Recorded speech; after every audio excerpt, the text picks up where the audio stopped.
Waalaikumsalam, Kang Ramdhani. Kira-kira bisa dipahami Kang Mas dari Malaysia jawabannya?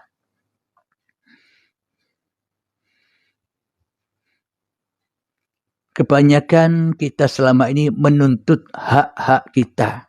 Contoh, aku sholat, aku berhak atas pahala dan surga. Aku ibadah, aku berhak atas keberuntungan atau meraih dunia di dunia ini, meraih apa yang kuinginkan. Kenapa? Karena aku sudah beribadah.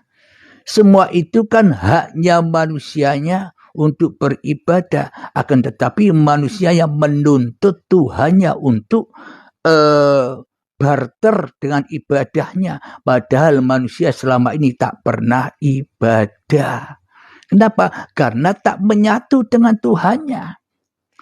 Apakah dikatakan ibadah bila yang jadi Tuhan masih manusianya? Ya semuanya kotor, najis, ya bukan ibadah itu namanya. Karena Allah hanya menerima amal ibadah yang suci-suci saja. Apa amal ibadah yang suci itu?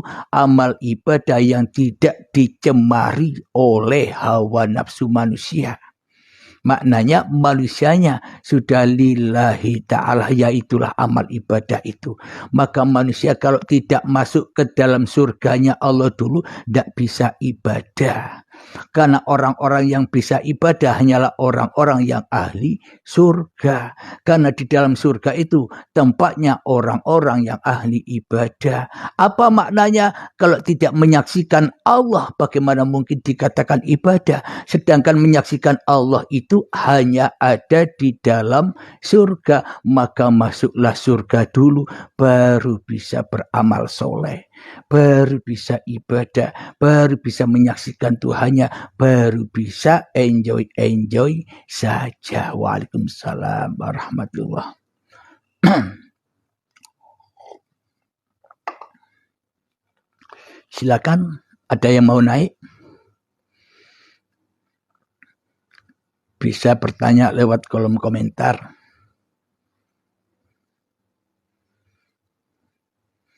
Apa yang sudah dijawab semoga bisa dipahami ya para sahabat-sahabatku yang ada di room ini.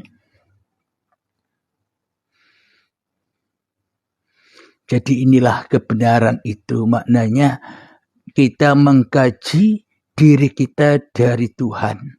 Jadi kita tidak mengkaji Tuhan dari diri kita, akan tetapi kita mengkaji diri kita dari Tuhan, dari atas. Kalau kita dari bawah kita kesulitan. Kesulitan apa? Hawa nafsu ini loh selalu ikut campur. Selalu menuntut-nuntut, kita tidak bisa naik miber ke atas, ke langit. Tapi kalau kita kaji dari Allah menuju manusianya tak akan pernah bisa menolak. Karena itu kebenaran. Dalilnya ada di akal kita, dalilnya ada di pikiran kita, dalilnya ada di hati kita, dan kita takkan pernah bisa menolak dalil-dalil yang nyata itu.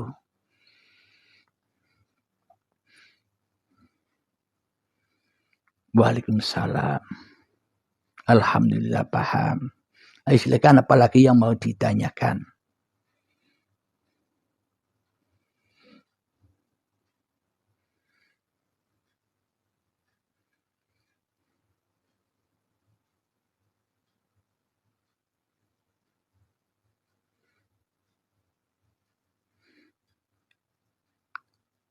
Jadi manusianya kalau belum kiamat ya belum bisa ibadah. Assalamualaikum, Kang, saya nak tanya macam mana kita nak ingat Allah dengan kesadaran kita. Bila kita masih ada diri kita, selamanya kita takkan pernah bisa ingat Allah. Akan tetapi kita hanya ingat diri kita sendiri yang merasa bisa mengingat Allah. Padahal selama ini kita tak pernah bisa ingat Allah. Kecuali kita sudah tak ada lagi, yang ada hanya Allah. Baru Allah bisa mengingat Allah sendiri.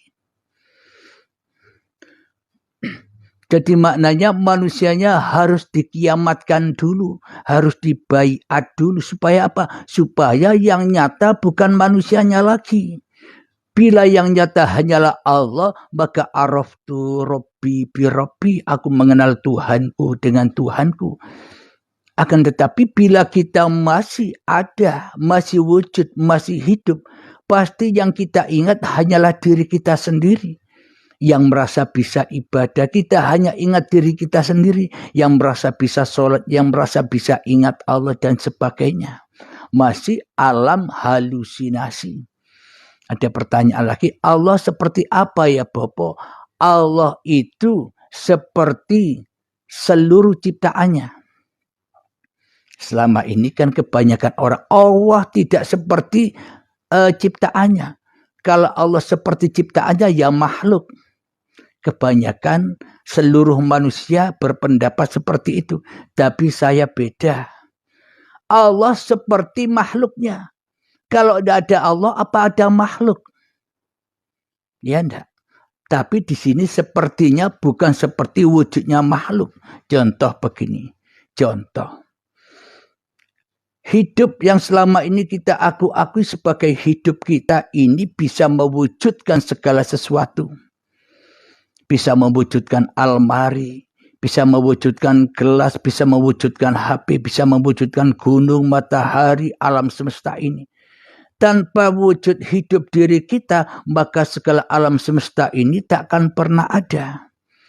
Jadi itulah tanda bukti adanya alam semesta ini, ada TV, HP, almari, kamar mandi dan sebagainya. Itu semua karena ada wujud hidup yang mewujudkannya. Inilah makna serupa itu. Jadi bila tak ada hidup, ya tidak ada rupanya wujud-wujud itu. Jadi adanya wujud-wujud itu karena ada wujudnya hidup. Sama dengan ikan yang di laut tanpa air, maka tak akan terlahir ikan-ikan yang berjenis beraneka ragam itu. Dengan airlah, maka wujudlah ikan-ikan itu. Jadi air itu ya serupa dengan ikan-ikan itu. Apa buktinya air? Buktinya air ya ikan-ikan itu ada. Yang hidup di dalam air. Itu maknanya.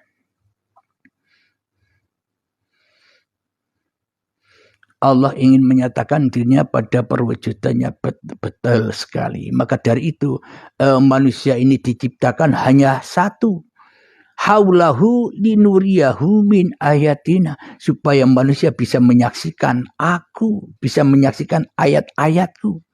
Mana ayat-ayat Tuhan itu? Aku ayatnya Tuhan, Anda ayatnya Tuhan. Apapun yang Anda pikirkan semuanya ayatnya Tuhan. Bila tak ada Tuhan ya tak ada pikiran. Bila tak ada Tuhan ya tak ada hawa nafsu. Bila tak ada Tuhan ya tak akan ada bergolaknya jiwa. Yaitu semua ayat-ayatnya Allah. Bila manusianya mau rela ridho menyerahkan semuanya kepada Tuhannya.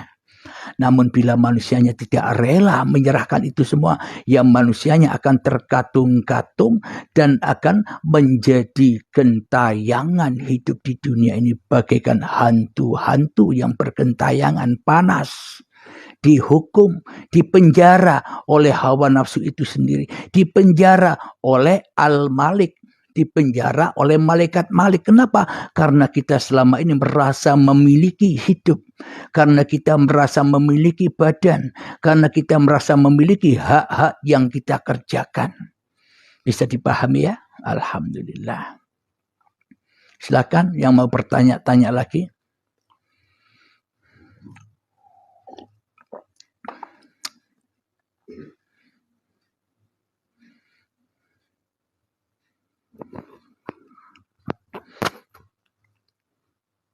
Jadi untuk membuktikan wujud Tuhan itu ketika manusianya, ketika bisa membuktikan bahwa diri manusianya tidak wujud. Itulah bukti wujudnya Tuhan.